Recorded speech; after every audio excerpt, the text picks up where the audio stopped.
That's all I was. Like, I always been, like, since a young child, I always been a hustler. Like, even when I was a kid, I sold lemonade. I sold candy. Like, I was just always just wanting my own money. Like, right.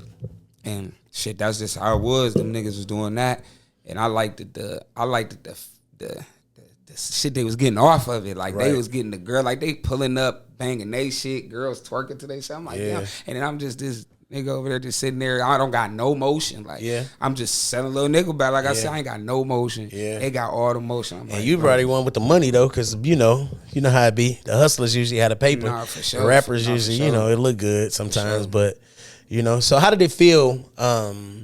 Seeing your cousin them get all the clout pretty much, you know, in the neighborhood, knowing that you was one of the ones that was getting money, you know what I'm saying? But they was actually getting the clout.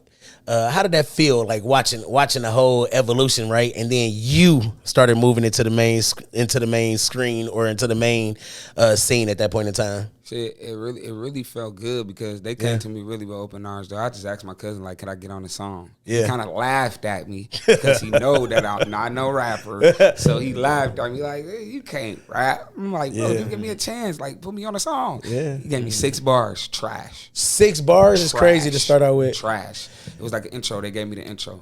That we was going crazy. back and forth.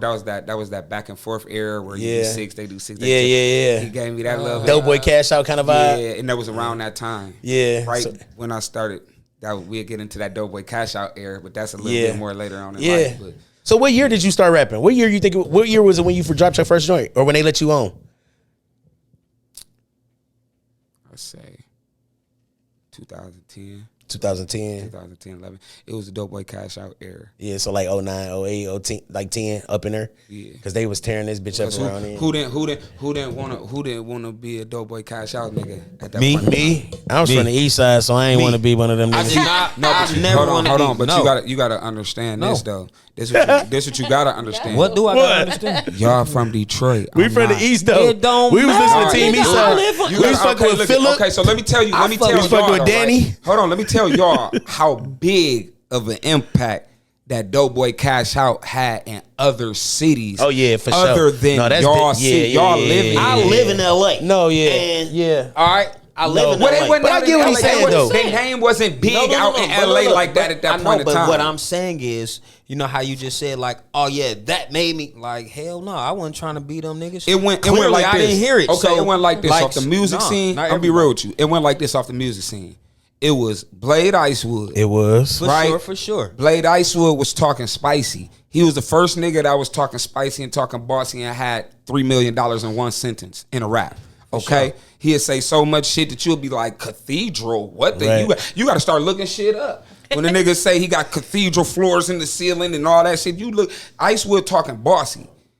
Then came Doughboy Cash Out. Rich niggas. Because they was two separate, they was talking that bossy shit, the shit that I liked it. Because that's what I wanted to be. Yeah. I wanted the cars, the jury, the whole, they was talking about all that. You had Cheddar Boys, then you had the Lodge Boy era, then you had that era right there. You know what I'm saying? That shit was really going on at that point in time. Yeah, like, rock bottom. It was a lot of Street Lords. It was a lot between that era, right? But like you said, being from here, it hit a little different, right? Because when you hear, it's kind of like what we was talking about outside. When you hear niggas where you from be like, yeah, they straight.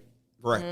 You know what I'm saying? Because everybody got their favors. Me, I'm just outside looking in, so I don't have no favor in Detroit. I'm going off of word of ear and word of mouth. Yeah. And then on top of that, like, you got to think about it. Back then, they were super YNs. Yeah, they was the YNs that was coming. All them other niggas was old.